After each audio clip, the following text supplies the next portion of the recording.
Mr. President,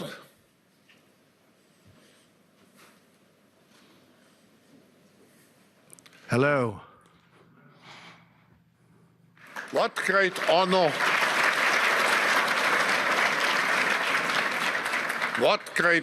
and pleasure to welcome you back to the Davos community.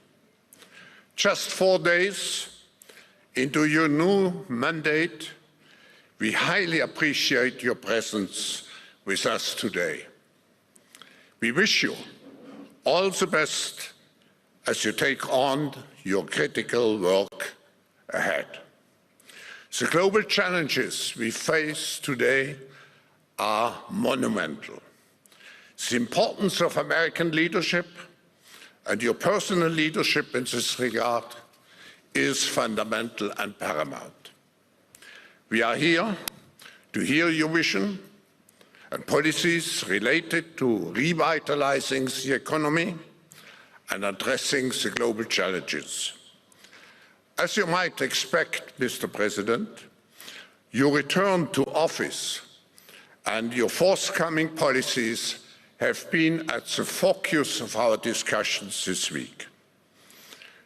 The discussions among 3,000 political and business leaders from over 130 countries who came together here in Davos. We look forward to hearing first from you and then to the follow-up discussion with business leaders, moderated by my colleague Borge Brende. Ladies and gentlemen, the President of the United States, Donald J. Trump.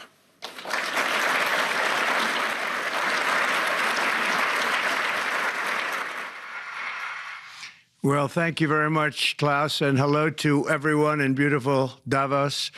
This has been a truly historic week in the United States. 3 days ago, I took the oath of office, and we began the golden age of America.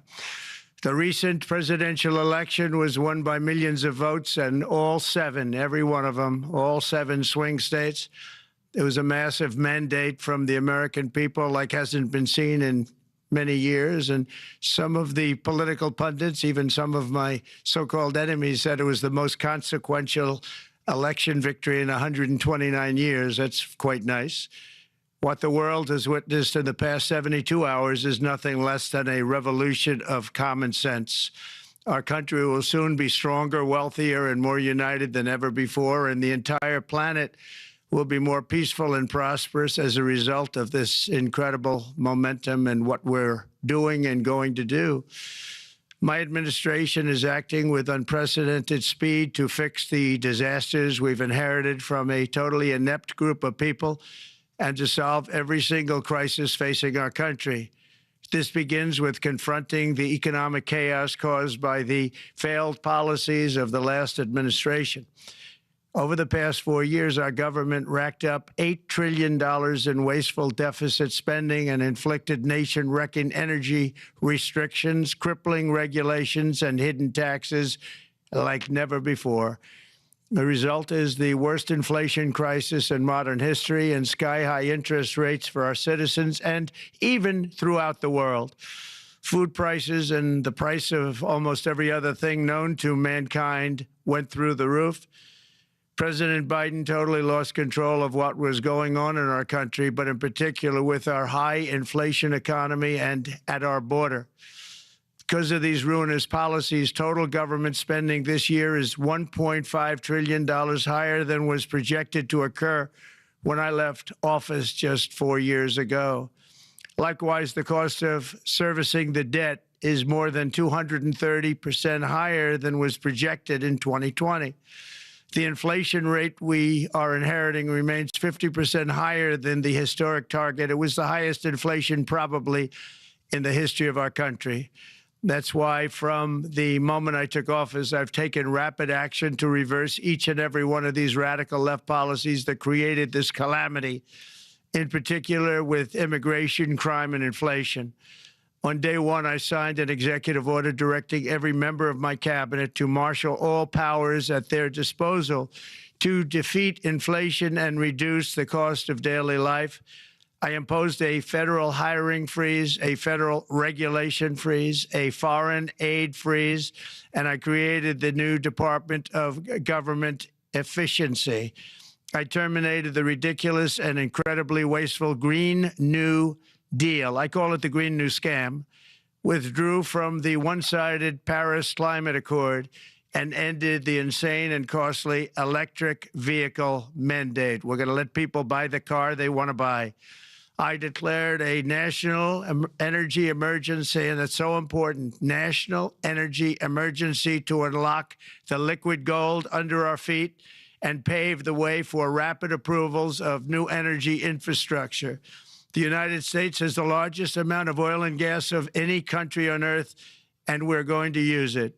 Not only will this reduce the cost of virtually all goods and services, it'll make the United States a manufacturing superpower and the world capital of artificial intelligence and crypto. My administration has also begun the largest deregulation campaign in history, far exceeding even the record-setting efforts of my last term. In total, the Biden administration imposed $50,000 in additional regulatory costs on the average American household over the last 4 years. I have promised to eliminate 10 old regulations for every new regulation, which will soon put many thousands of dollars back in the pockets of American families.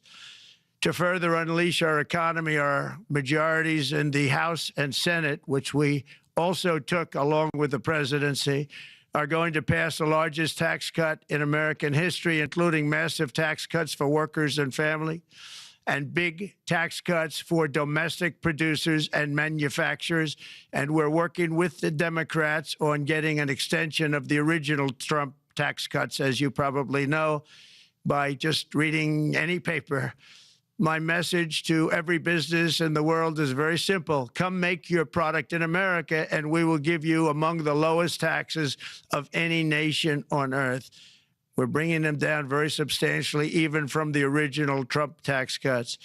But if you don't make your product in America, which is your prerogative, then very simply you will have to pay a tariff, differing amounts, but a tariff which will direct hundreds of billions of dollars and even trillions of dollars into our treasury to strengthen our economy and pay down debt. Under the Trump administration, there will be no better place on earth to create jobs, build factories, or grow a company than right here in the good old USA. Already Americans' economic, you can see this, I think, maybe even in your wonderful, wonderful room that you're all gathered together, so many of my friends, but Americans, the economic confidence is soaring like we haven't seen in many, many decades, maybe not at all. Upon my election, it was just announced that small business optimism skyrocketed by 41 points in a single month. That's the highest ever. There's never been anything like that. SoftBank has announced between a $100 and $200 billion investment in the U.S. economy because of the election result. And just 2 days ago, Oracle, SoftBank, and OpenAI announced a $500 billion investment in AI infrastructure. Other companies likewise have announced billions and billions and billions, adding up to trillions of investment in America, in the United States. And it's also reported today in the papers that Saudi Arabia will be investing at least $600 billion in America. But I'll be asking the Crown Prince, who's a fantastic guy, to round it out to around $1 trillion. I think they'll do that because we've been very good to them.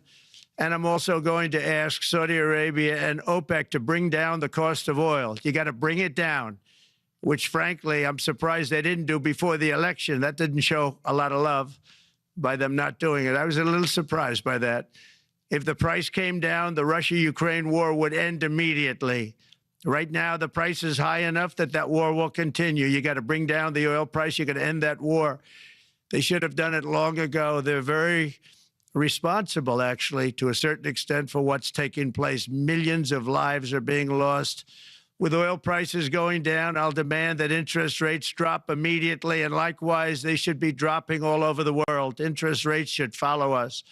All over, the progress that you're seeing is happening because of our historic victory in a recent presidential election.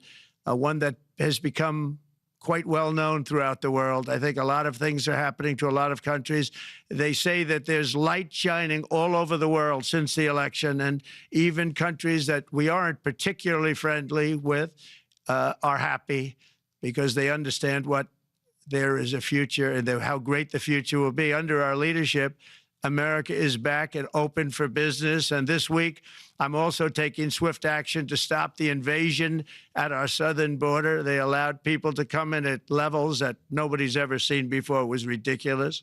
I decided and declared to do, and very, very importantly, a national emergency on our border, immediately halted all entry of illegal border crossers, of which there were many, and began promptly returning the illegal trespassers back to the place from which they came. That action, as you've probably seen, has already started very strongly. I've deployed active duty U.S. military and National Guard troops to the border to assist in repelling the invasion. It was really an invasion.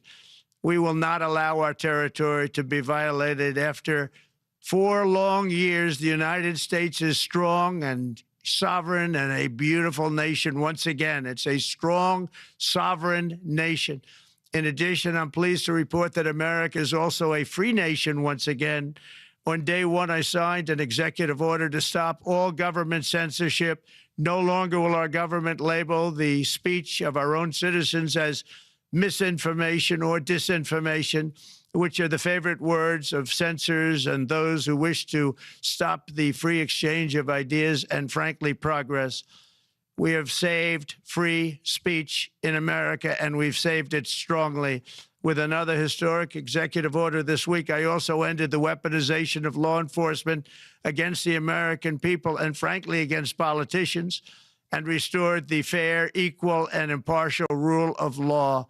My administration has taken action to abolish all discriminatory diversity, equity, and inclusion nonsense. And these are policies that were absolute nonsense throughout the government and the private sector. With the recent yet somewhat unexpected great Supreme Court decision just made, America will once again become a merit-based country. You have to hear that word, merit-based country. And I've made it official, an official policy of the United States, that there are only 2 genders, male and female. And we will have no men participating in women's sports, and transgender operations, which became the rage, will occur very rarely. Finally, as we restore common sense in America, we're moving quickly to bring back strength and peace and stability abroad. I'm also going to ask all NATO nations to increase defense spending to 5% of GDP, which is what it should have been years ago. It was only at 2%, and most nations didn't pay until I came along. I insisted that they pay, and they did, because the United States was really paying the difference at that time, and it was unfair to the United States. But many, many things have been unfair for many years to the United States. Before even taking office, my team negotiated a ceasefire agreement in the Middle East, which wouldn't have happened without us, as I think most of the people in the room know. Earlier this week, the hostages began to return to their families. They are returning, and it's a beautiful sight, and they'll be coming in more and more. They started coming back on Sunday. Our efforts to secure a peace settlement between Russia and Ukraine are now hopefully underway. It's so important to get that done. That is an absolute killing field. Millions of soldiers are being killed. Nobody's seen anything like it since World War II. They're laying dead all over the flat fields. It's a flat field farmland, and there's millions of Russians and millions of Ukrainians. Nobody's seen anything like it since World War II. It's time to end it. And here in America, we have big events coming up. Next year, we have the 250th anniversary of America's founding. I'm so honored to be president during that. That's been a big event. They've been talking about it for 10 years. We also have the World Cup, and I understand Gianni's in the room. Infantino, he was very instrumental in helping us get it. He's there with you someplace, I think, and I want to thank him for that. And then we have the Olympics coming up, which I was instrumental in getting also in my first term. And who would have known that by skipping a term, I would get the Olympics? I was upset. I said, you know, I got the Olympics to come and I won't be president. But it turned out through a stroke of luck, or whatever you might call it, that I'm going to be president during the World Cup and the Olympics and the 250th anniversary. So that's going to be 3 big events. And we've accomplished more in less than 4 days. We have really been working 4 days than other administrations have accomplished in 4 years. And we're just getting started. It's really an amazing thing to see. And the spirit and the light over our country has been incredible. Under the last administration, our nation has suffered greatly, but we're going to bring it back and make it greater, bigger, stronger, better than ever before. I want to thank everybody for being with you. I would have been there myself, except the inauguration was 2 days ago. I thought it might be a little bit quick to make it the first stop, but we'll get there one day. We hope to get there. But I do appreciate, I heard the audience is fantastic, and many of my friends are in the audience, and I will be taking questions now from some very distinguished people. Thank you all very much.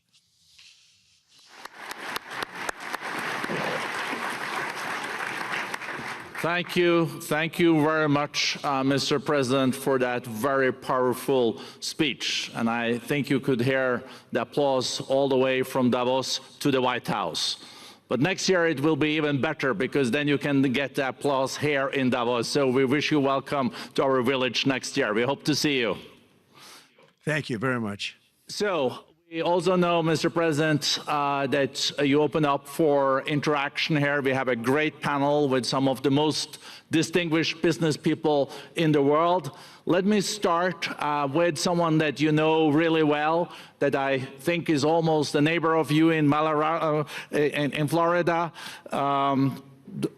Mr. Steve Schwarzman, Chairman, CEO, and co-founder of Blackstone Group. So, Steve, floor is yours. Well, Mr. President, I'm sure the Crown Prince of Saudi Arabia will be really glad you gave this speech today.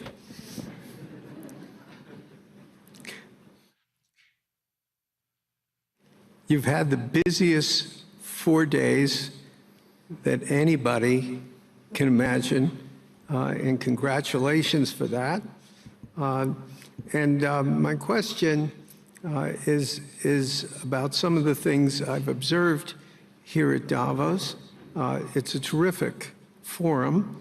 I've met lots of people, as usual. I think I've been here 30 years.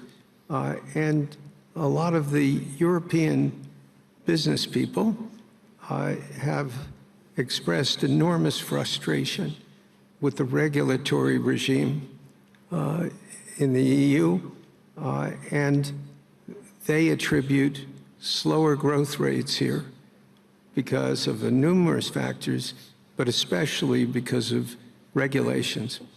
And you've taken a completely different approach in this area. And if you could explain the theory of what you're doing, how you're going to do it, and what you expect the outcome to be, I'd appreciate it. Well, thank you very much, and congratulations, Steve. You're a friend of mine, but on a great career. You have had an amazing career, and it continues. I just want to congratulate you. Very inspirational to a lot of people. I want to talk about the EU, because you mentioned specifically that I've also had a lot of friends and leaders of countries. I've gotten to know them all my first term and a little bit during this period of 4 years, and know them well, like them a lot, but they're very frustrated because of the time everything seems to take to get approved, environmental impact statements for things that you shouldn't even have to do that, and many, many other ways that it takes. And I'm going to give you a quick little example. In the private life, my beautiful private life, before I had all these things happening, the world is a little different. I had a nice, simple life. You knew that. But when I had that simple life, I did projects. And I had a big project in Ireland. And it had to get approval on something that would have made it even better. And I got the approval from Ireland in a period of a week. And it was a very, very, very efficient, good approval. And they informed me, though, the problem is you're going to have to get it from the EU, and we think that'll take 5 to 6 years. And I said, you have to be kidding. And this was before politics. And I said, wait a minute, it's not that important. I don't want to go 5 or 6 years, but it would have been a big investment. It would have been nice, and it would have been good for the project. And I sent the people to the EU to see if they could speed it up. And basically, it was a 5 or 6 year wait just to get a simple approval that Ireland gave me in a period of literally not much more than a week. And I realized right then, that was the first time I really was involved with the EU, but I realized right then that's a problem. And I didn't even bother applying to do it. Or if I did, I pulled it very quickly. I have to be very accurate because I don't want to be criticized. He did apply, actually. No, I want to be very accurate. So I don't think I did, but if I did, I pulled it very quickly. It was just something you couldn't wait 5 years or 6 years to get an approval. So a lot of, in a very big business sense, a lot of people are claiming that's the problem. From the standpoint of America, the EU treats us very, very unfairly, very badly. They have a large tax that we know about, and a VAT tax, and it's a very substantial one.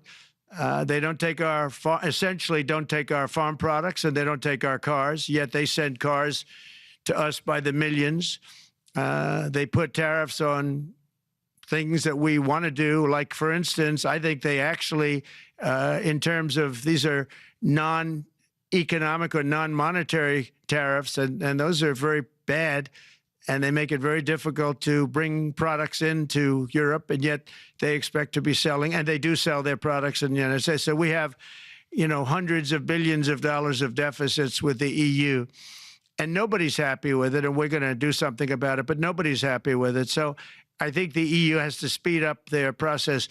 Friends of mine that are in some of the nations within the EU, great people, they want to be able to compete better, and you can't compete when you can't go through the approval process fast. There's no reason why it can't go faster. So, I'm trying to be constructive because I love Europe.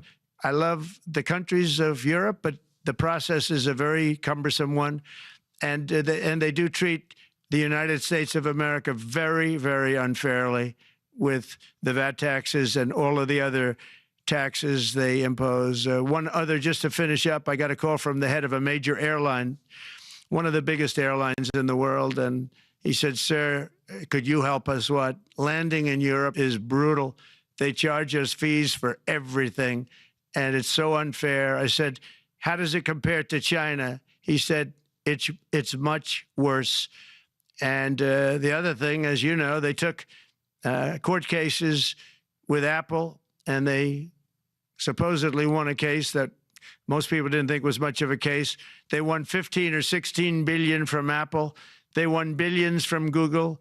I think they're after Facebook for billions and billions. These are American companies, whether you like them or not. They're American companies, and they shouldn't be doing that. And that's, as far as I'm concerned, it's a form of taxation. So we have some very big complaints with the EU. Thank you. Thank you very much, Mr. President. We'll now go to one of your friends in the EU, Patrick Pouyanné. He's the chairman and CEO of Total Energies.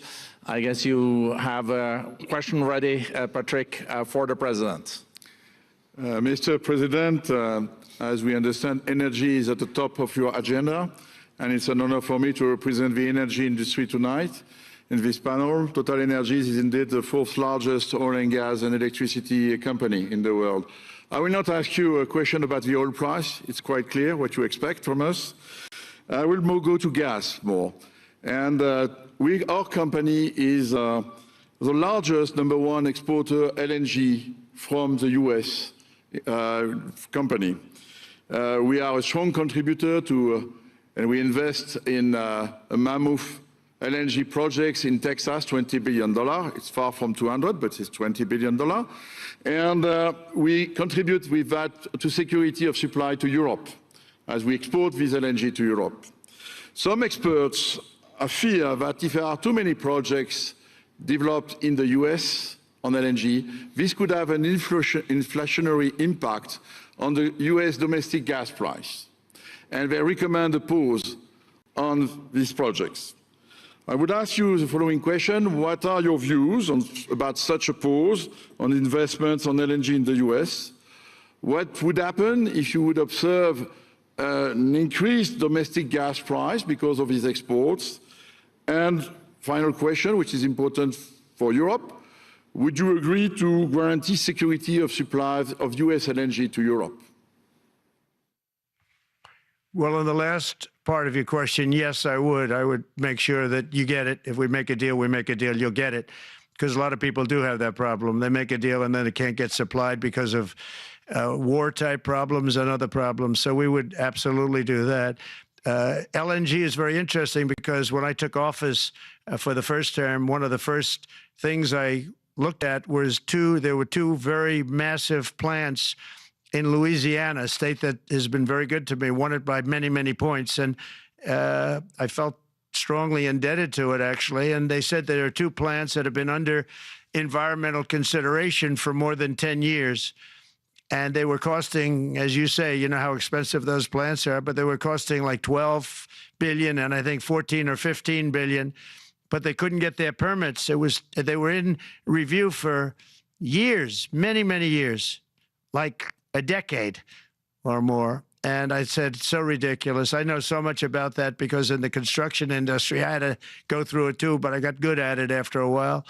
But I saw the projects, and you're talking about a total investment of 25 to $30 billion, and it looked like it was going to end. They couldn't get their permits, and I got them done in less than a week.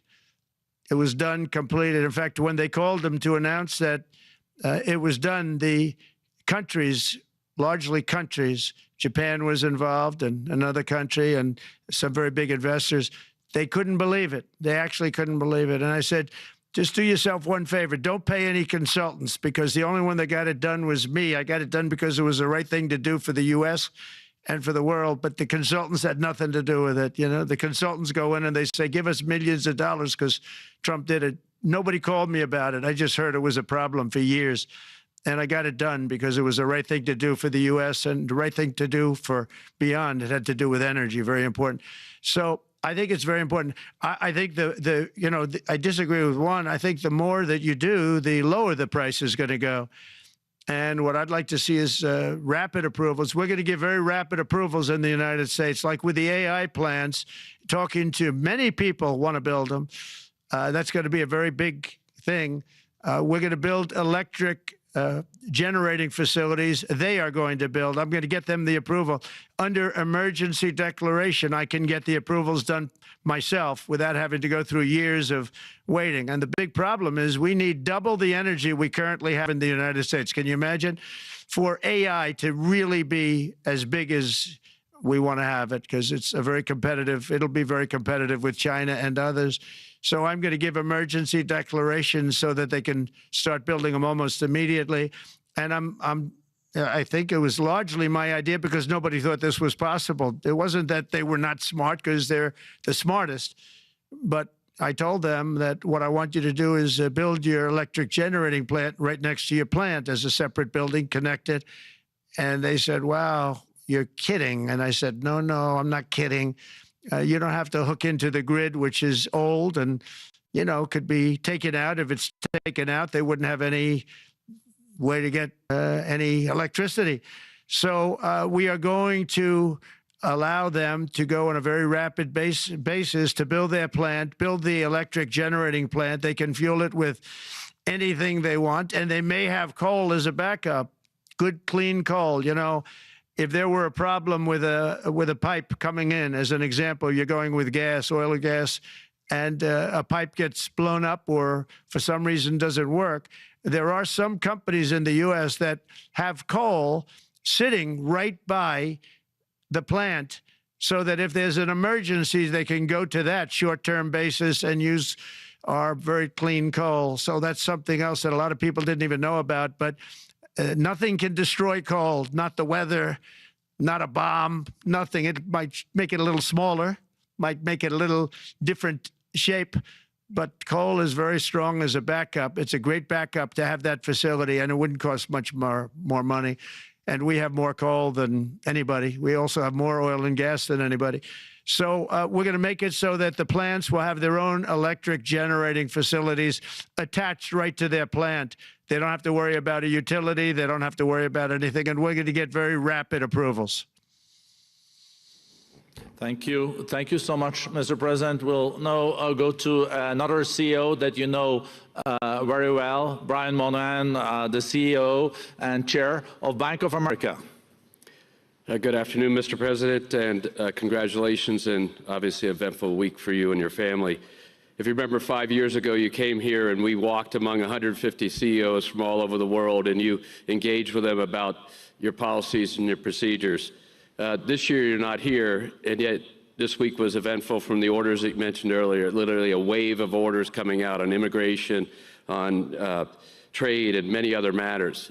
And so, as a representative of the United States here, we got a lot of questions about what does all this mean and how would the president square this with his clear focus on growth, prosperity, market growth, stock market growth, a good bond market, and bringing down prices. So how do you think about the impact of all these orders and how fast they come out, and how you're going to balance them with that scorecard of being successful in both continuing GDP growth, bringing down inflation, and also having a good stock price appreciation for the American citizen? Well, I think it's going to actually bring down inflation. It's going to bring up jobs. We're going to have a lot of jobs. We're going to have a lot of companies moving in. You know, Brian, we're at 21%. It was at 40%, and I got it down to 21%, the corporate tax. And it was actually, if you look at state and city, it was in many cases much higher than 40%. I got it down to 21%. And now we're going to bring it down from 21 to 15% if, there's a big if you make your product in the U.S. So we're going to have the lowest, just about the lowest rate. It'll be, the 21 is on the low side worldwide. The 15 is about as low as it gets. And by far the lowest of a large country, a large, you know, rich, powerful country by far, not even a contest. So we're going to bring it down to 15% if you make your product in the USA. So that's going to create a tremendous buzz. We're also probably going back to the one-year deduction where we deduct, you know, we did that originally, and that was amazing what the impact that had, the one-year deduction, which built up over a period of time, and then it expires. But we're going to go back to that when we do the renewal of the Trump tax plan. We have to get Democrats to approve it. But, you know, if the Democrats didn't approve it, I don't know how they can survive with about a 45% tax increase, because that's what it would be. And so I think they're going to be. We've been working along with them pretty well. I think it's very hard for a political group to say, let's charge people 45% more. So I think we're in good shape. But we're actually doing a reduction for business and small businesses where you're going to bring it down to 15%, which is really something.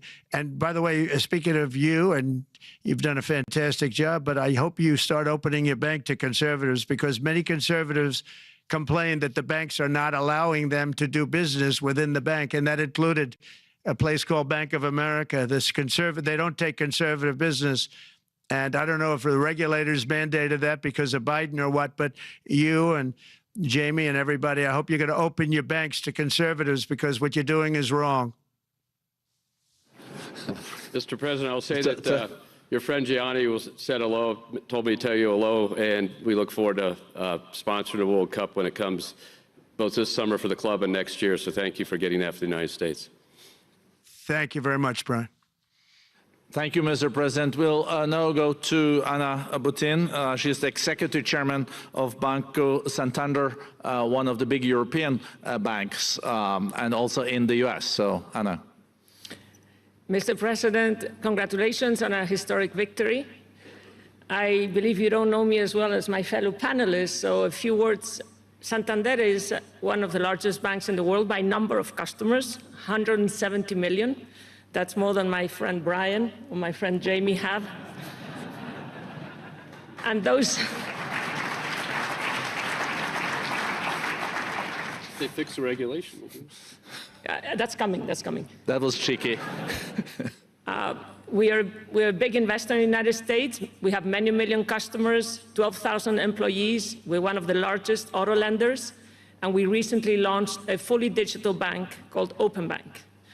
We strongly believe banks have a pivotal role in the economy, and we can accelerate growth and help many more customers. That's what we're doing in the United States. So, as Brian pointed out, we very much welcome your focus on deregulation and reducing bureaucracy. So my question is, what are your priorities in this regard, and how fast is this going to happen? Thank you very much. I think it's going to, thank you and congratulations. I know very much about your bank, and you've done a fantastic job. Congratulations. We are going to move very quickly. We've moved very quickly. We've done things in the last 3 days that nobody thought were possible to do in years. And it's all taking effect. It's going to have a huge impact on the economy, a huge positive impact. Money was being wasted on crazy things. I mean, the Green New Deal was such a total disgrace, how that was perpetrated. And it was conceived of by people that were average students, less than average students, I might add, and never even took a course in energy or the environment. It was just a game. Remember, the world was going to end in 12 years? Remember that? Well, the 12 years has come and gone. It was going to end. It was going to all foam into earth.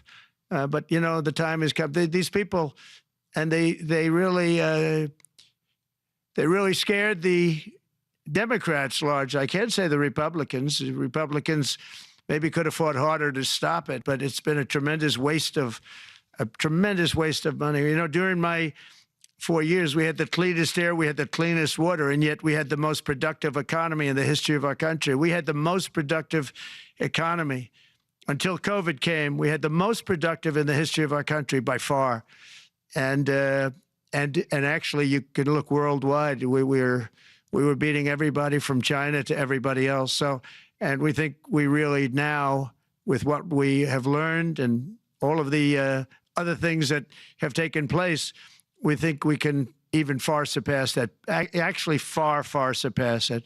But we do, one thing we're going to be demanding is we're going to be demanding respect from other nations. Canada, we have a tremendous deficit with Canada. We're not going to have that anymore. We can't do it. I don't know if it's good for them. As you probably know, I say you can always become a state. And if you're a state, we won't have a deficit. We won't have to tariff you, et cetera, et cetera. But Canada has been very tough to deal with over the years. And it's not fair that we should have a $200 billion or $250 billion deficit. We don't need them to make our cars, and they make a lot of them. We don't need their lumber because we have our own forests, et cetera, et cetera. We don't need their oil and gas. We have more than anybody. So, you know, just as an example, with Mexico, we're dealing with Mexico, I think, very well. And we're just, you know, we just want to be treated fairly with other nations, because there's hardly a nation in the world, and I blame this on us, and I blame it on politicians that, for some reason, probably mostly it's stupidity, but you could also say other reasons, but mostly stupidity. They've allowed other nations to take advantage of the U.S., and we can't allow that to happen anymore. You know, we have debt. It's a very small debt when you compare it to the value of the assets that we have, but we don't want to do that. We want to just have debt be obliterated, and we'll be able to do that fairly rapidly. And a lot of good things are going to happen. And honestly, good things are going to happen for the world, and good things are going to happen for the people that are dealing with us, allies and beyond allies. One thing very important, I really would like to be able to meet with President Putin soon and get that war ended. And that's not from the standpoint of economy or anything else. It's from the standpoint of millions of lives are being wasted. Beautiful young people are being shot in the battlefield. You know, the bullet, a very flat land, as I said, and the bullet goes, there's no hiding. And a bullet, the only thing going to stop the bullet is a human body. And you have to see, I've seen pictures of what's taken place. It's a carnage, and we really have to stop that war. That war is horrible. And I'm not talking economy. I'm not talking economics. I'm not talking about natural resource. I'm just talking about There's so many young people being killed in this war, and that's not including the people that have been killed as the cities are being, knocked down building by building. So we really should get that stopped. Likewise, in the Middle East, I think we've made a lot of progress in the Middle East, and I think that's gonna come along pretty well. Thank you.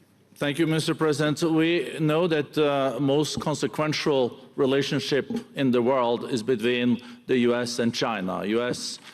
28% of the global economy, China close to 20. That's almost half of the global GDP. And we know that you called President Xi Jinping last Friday. We heard that you had a good discussion. How do you see the relationship between the U.S. and China in the next 4 years under your leadership? He called me, but I see it very good.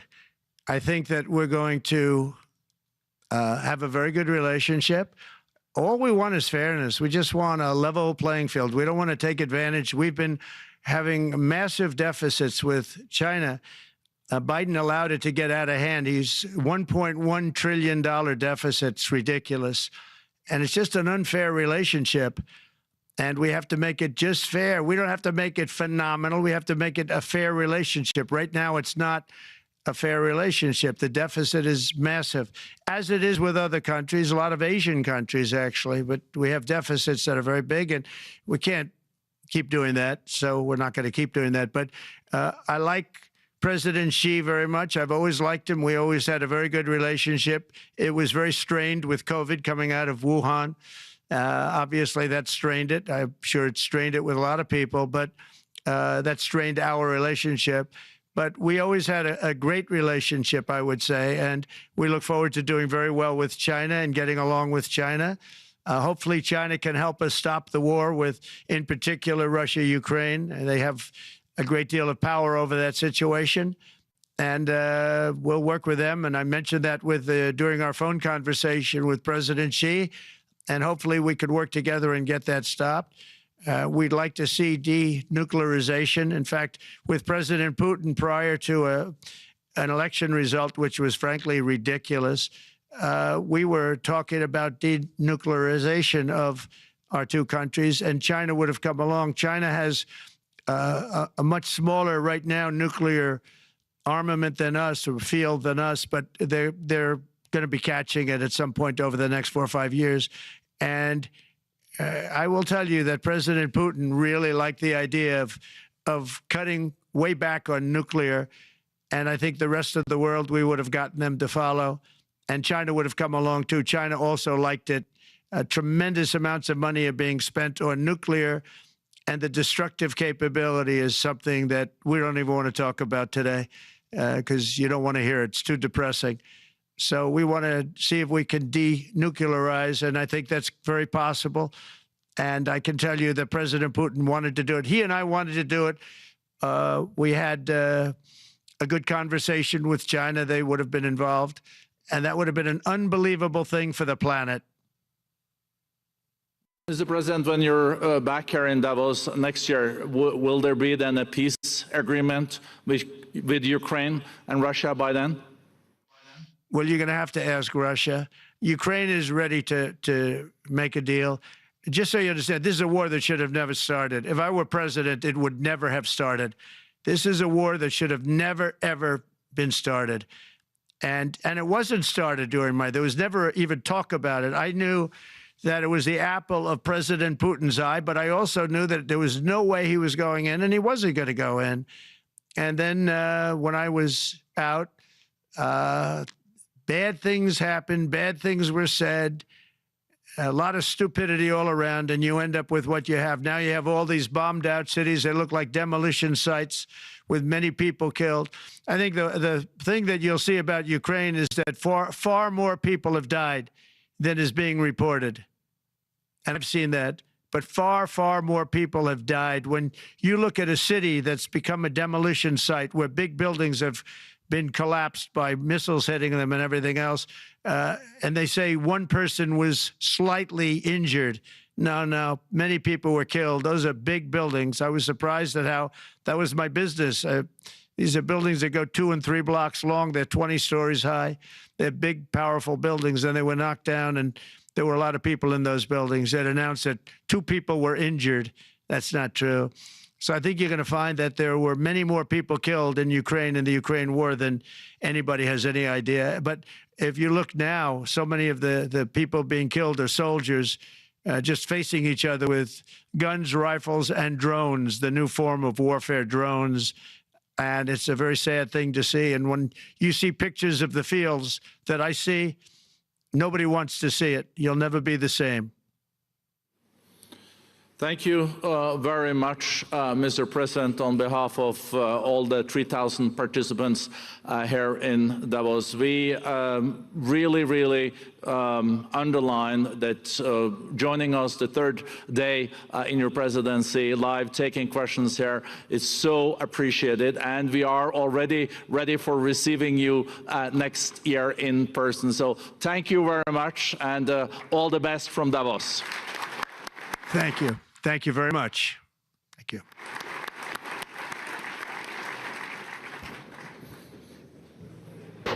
Sorry, I have to say that. I mean, I've